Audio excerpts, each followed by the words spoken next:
Hello जानकीस, आपके बहुत सारे सवाल होते हैं हमारे पास और उनका जवाब देना हमारे लिए थोड़ा मुश्किल हो जाता है। इसलिए आज हम उजान सर के साथ हैं यहाँ मौजूद, जो आपके सवालों का जवाब देंगे। Hello sir. Thank you so much. Sir, अक्सर बच्चे ना आपके लिए कुछ क्वेश्चन भेजते हैं। उनका एक मेजर क्वेश्चन है, how we do geography optional answer writing. Geography optional बहुत ही सक्सेसफुल ऑप्शनल रहा है पिछले कुछ समय से रिजल्ट के मामले में। ये अपनी जिसे कहते हैं ना पैरामाउंसी, अपनी जो एपेक्स है वो बना के रखे हुए हैं। ज्योग्राफी ऑप्शनल की सबसे खास बात ये है कि ये प्री मेंस इंटरव्यू तीनों में बहुत हेल्प करता है। इसका जो सिलेबस का विस्तार है, कई बार मैं जब क्लासेस में पढ़ाता रहा हूँ तो मैं इसको बोलता हूँ कि ये 500 नहीं 800 मार्क्स का होता है। यानी अगर जीएस की बात करें तो पेपर 1 पेपर 3 दोनों में डायरेक्टली इससे क्वेश्चन आते हैं। अब सवाल है कि ज्योग्राफी ऑप्शनल जब पढ़ा जाता है तो ऑप्शनल का जो पेपर होता है, सबसे पहले स्टूडेंट को ये ध्यान रखना होगा कि इसमें उससे किस स्पेशलिटी की डिमांड करता है। स्पेशलिटी का मतलब क्या हुआ, जब आप जीएस को पढ़ते हैं, ज्योग्राफी को आप जीएस में पढ़ रहे हैं, तो बेसिकली जनरल स्टडीज़ में वो एक सामान्य अप्रोच के बारे में आपसे बात करेगा, किसी भी चीज़ के बारे में जानना। जैसे मान लीजिए आप महाद्वीपीय विस्थापन सिद्धांत पढ़ रहे हैं, वैगनर की थ्योरी पढ़ रहे हैं, तो उसमें बेसिकली वो महाद्वीपों के बारे में बात कर रहा है, उनके सिद्धांतों के बारे में बात कर रहा है, उसको बेसिक इन्फॉर्मेशन दी। लेकिन जब यही महाद्वीपीय विस्थापन सिद्धांत ऑप्शनल में आएगा तो आपको उससे रिलेटेड जो इंपॉर्टेंट ज्योग्राफर है उनको कोट करना पड़ेगा, उनकी जो रिसेंट स्टडी है उसके बारे में बात करना पड़ेगा, उसके जो क्रिटिसिज्म यानी आलोचनात्मक पक्ष है उसके बारे में बात करना पड़ेगा। यानी आपको उसी क्वेश्चन को स्पेशलाइज्ड होकर लिखना पड़ेगा। तो ये जो डिफरेंस होता है, ये बहुत बड़ा डिफरेंस होता है। आंसर राइटिंग में स्टूडेंट से सबसे पहली गलती यही होती है कि वो इसको जीएस के पर्सपेक्टिव से लिखना शुरू कर देता है, जबकि जब वो ऑप्शनल में हो, जब वो ऑप्शनल का पेपर हो, तो कोई ज्योग्राफर को कोट कर सकता है, वैगनर को कोट कर सकता है, वैगनर को क्रिटिसाइज कर सकता है, रिसेंट स्टडीज़ जो आई हैं उसके बेसिस पे उसके बारे में, उसके पक्ष में या उसके विपक्ष में अपने तर्क रख सकता है। तो ये एक ओरिएंटेशन अलग हो जाता है। तो जब आप ज्योग्राफी ऑप्शनल की आंसर राइटिंग करें तो इसको मैं स्टेप बाय स्टेप आपको समझाता हूँ कैसे करना होता है। फॉर एग्जाम्पल, आपने पढ़ना शुरू किया और आपका पहला टॉपिक है जियोमॉर्फोलॉजी। जियोमॉर्फोलॉजी ज्योग्राफी ऑप्शनल में सबसे ज़्यादा टाइम भी लेता है, सबसे ज़्यादा स्पेस भी लेता है, क्योंकि इसमें जो थ्योरीज हैं वो बहुत ही कॉम्प्लेक्स होता है और बहुत बड़ा विस्तार इसका होता है। अब इसमें कई बार स्टूडेंट गलती ये करता है, उसको लगता है कि मैं पूरा जब यूनिट पढ़ लूँगा तब इसके बाद में लास्ट में लिखना शुरू करूँगा, तब तक बहुत कुछ आ चुका होता है। पहली चीज़ हमेशा आंसर राइटिंग में याद रखिएगा, मैं हर मंच पर कहता हूँ, मेरे आंसर राइटिंग बैच में भी बात कहता हूँ कि आंसर राइटिंग से आंसर हटा दो, राइटिंग केवल रखो, डू राइटिंग ओनली।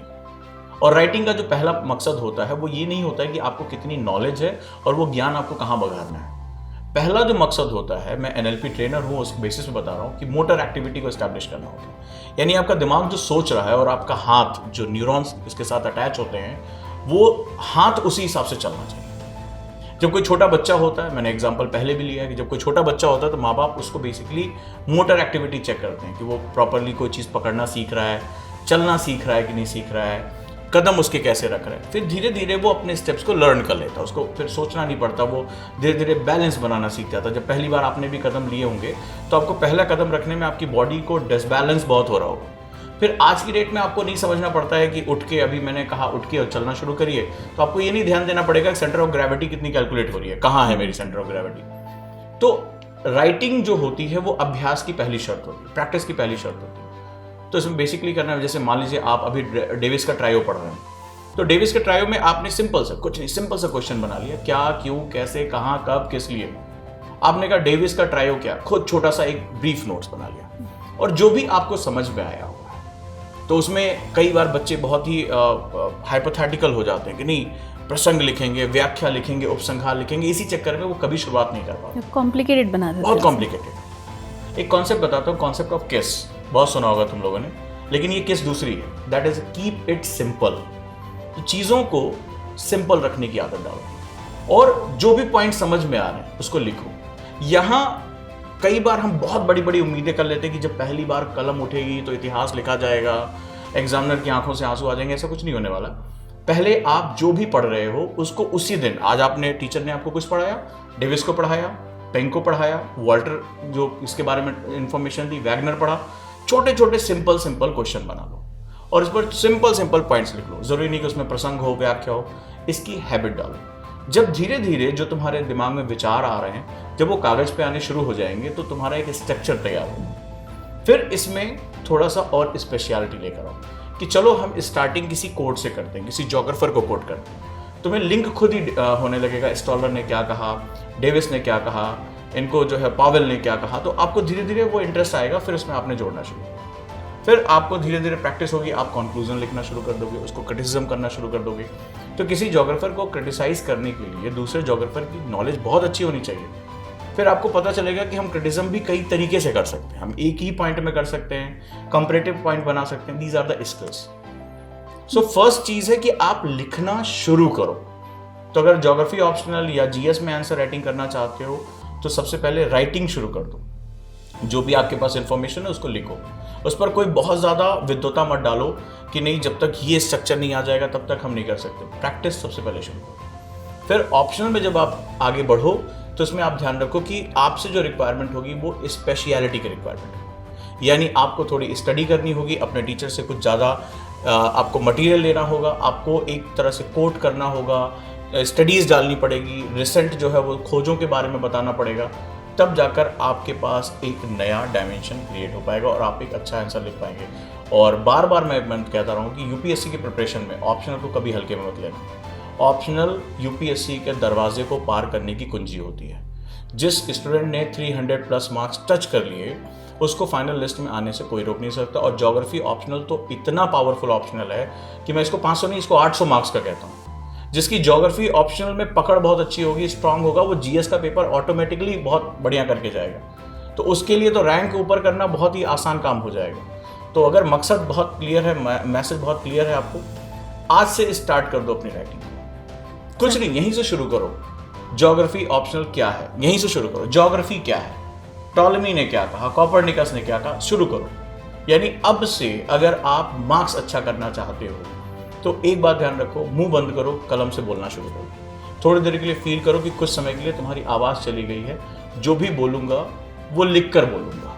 और इस प्रैक्टिस के साथ अपने अंदर 2 से 3 महीने के अंदर बहुत चेंज अपने अंदर लेकर आएगा और ऑप्शनल को अपने सक्सेस का बेस बना पाओगे। जुड़े रहो और कोई भी और दिक्कत आती है प्रश्नों के माध्यम से, वीडियो के माध्यम से हम आपको बताते रहेंगे उसका समाधान क्या हो सकता है। इवन सर ने आपको स्टेप बाय स्टेप सारी चीज़ों को बताया कि किस तरीके से आपको लिखना है, कंपैरिजन करनी है, तो आपकी नॉलेज बहुत अच्छी होनी चाहिए।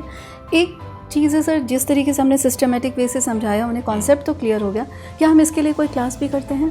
हमने ऐसा कुछ रखा है? ज्योग्राफी ऑप्शनल के मेरे रिकॉर्डेड वीडियोस भी हैं जो बहुत कंप्रिहेंसिव, उसी एक तीर से 2 निशाने वाला क्लास पढ़ाई जो ऑप्शनल के साथ साथ जीएस भी उसमें इंक्लूड किया। साथ ही साथ आंसर राइटिंग का देश का सबसे बड़ा बैच हम पढ़ाते हैं और सबसे कम फीस में पढ़ाते हैं, जहाँ 20 मैजिकल प्रिंसिपल हमने पूरे जो एक सिनेरियो उसको तोड़ा और नया सिनेरियो इस्टेब्लिश किया कि आंसर राइटिंग में होता था कि कुछ क्वेश्चन दे दिया, मॉडल आंसर नहीं, हम उनको बिल्कुल बेसिक सिखाते हैं कि कैसे ब्लॉट मेथड कैसे काम करता है, जब आप 2 लाइनों को जोड़ते हो तो वो कंजक्शन कैसे काम करता है, आपका आंसर एग्जामिनर को क्या मैसेज दे रहा होगा, क्वेश्चन को समझ के आंसर को कैसे फ्रेम करता है। बहुत सी ऐसी चीज़ें जो अभी हमारी एजुकेशन में हमें नहीं सिखाई जाती, फॉरेन में ये प्रैक्टिसेस बहुत होती हैं, तो वो सब कुछ मैं आंसर राइटिंग प्रैक्टिस में लेकर आया हूँ। यानी आपके लिए बहुत अच्छा प्लेटफॉर्म है, जहाँ पे हमारे शो के बाद आपको एक लिंक दिया जाएगा जहाँ पे आप जाकर अपना एडमिशन ले सकते हैं, कोर्सेज़ के बारे में ज़्यादा जानकारी ले सकते हैं।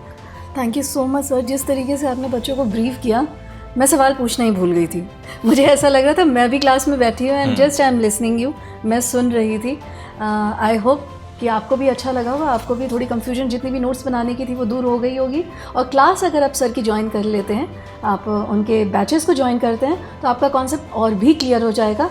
इस प्रोग्राम के बाद उसकी पूरी जानकारी हम आपको देंगे। Thank you so much. Thank you sir.